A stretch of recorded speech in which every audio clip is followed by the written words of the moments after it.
Hey, this is Lecrae. I'm here with InClub Magazine, and these are my defining moments. So when I think about Real Talk, which is my first album back, that's 20 years ago, which is crazy to me. Like, I have a 20-year-old child, album-wise. Man, I just remember being young, zealous, and not knowing anything about the music industry, not even thinking about the industry, just knowing I had a passion to rap.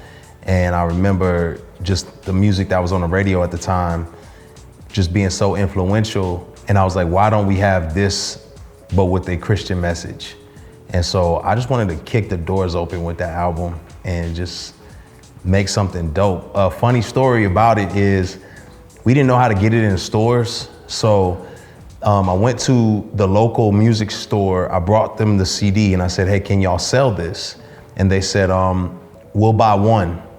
And they bought one. I sent a friend up there to buy it. My friend buys my one CD. I come back like a couple days later and I said, oh, it got sold. They said, yeah, we'll take 5 more. So I gave them 5. I sent 5 friends in there. They buy all 5 of those.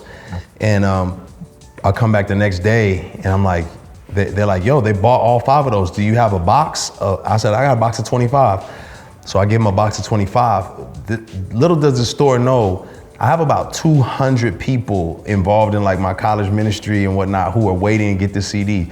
Plus there's other people they're telling their friends who are telling their friends. So needless to say, they bought everything out of that store, and then that store called the parent store and said, we need this in all of our regional stores. And then everywhere I go, I would just tell people to go to the store to get the CD. And that was Real Talk.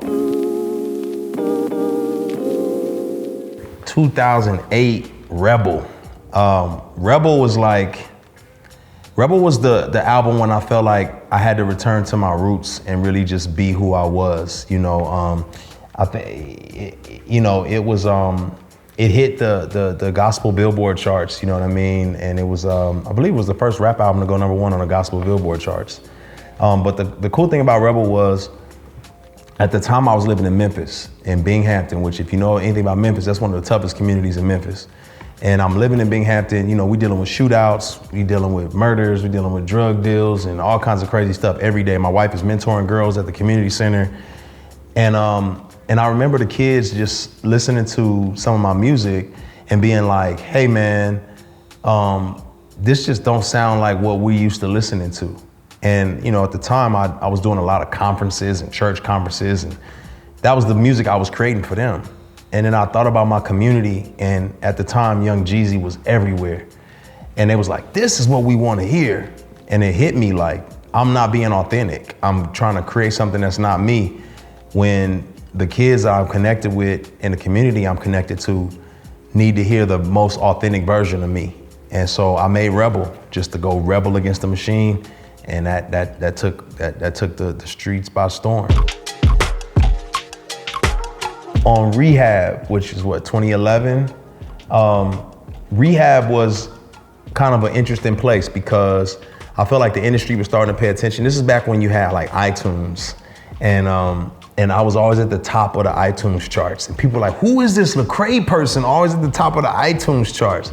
So I remember just people paying attention, and then we ended up getting a Grammy nomination, and then the breakout song was Background. And Background was like the commercial offering, featuring my guy Andy Mineo, and it was on the Now playlist, and just, it was the song that people who didn't know who I was like this underground phenomenon, now they were becoming familiar because I had a very palatable, almost pop song really, that just suited the sound of the culture at the time. So that was Rehab, man. After Rehab came really the transformation point in my career. I say it's one of the most pivotal moments in my career, and that's the Church Closed mixtape.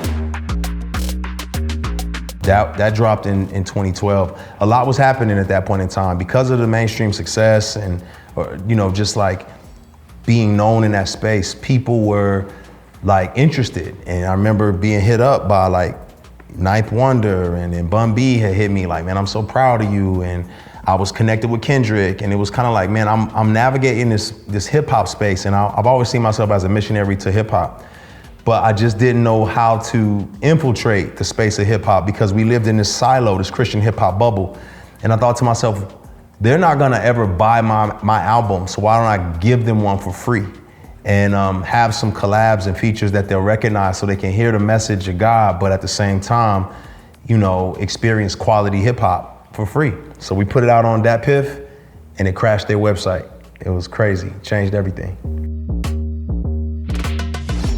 Then obviously after Church Clothes comes Gravity in 2013.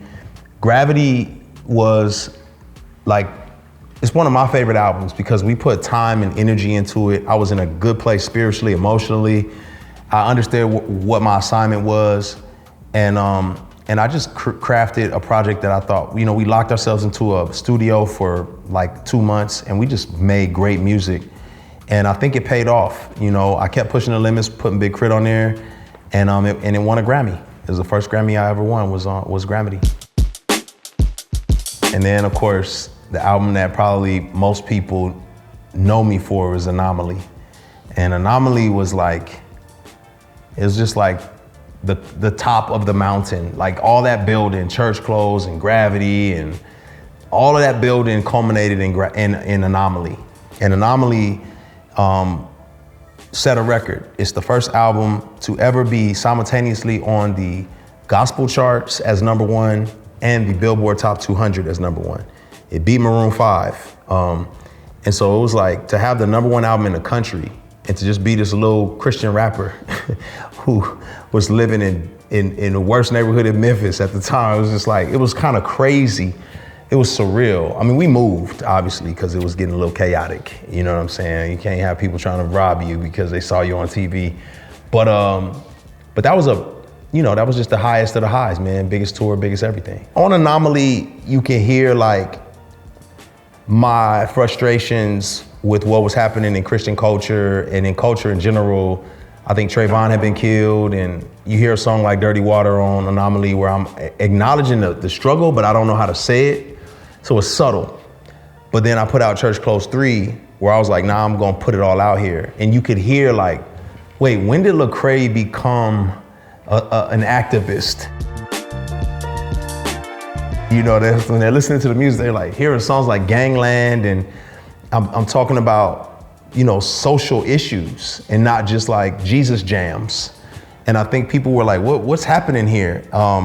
Those who knew, like God has a lot to say about social issues, but those who didn't were starting to wrestle with what is he on right now? You know, 2016, everything happened, you know, the Black Lives Matter movement, the culture shifted. I mean, the church shifted, the culture shifted, politics shifted. The United States was different after that.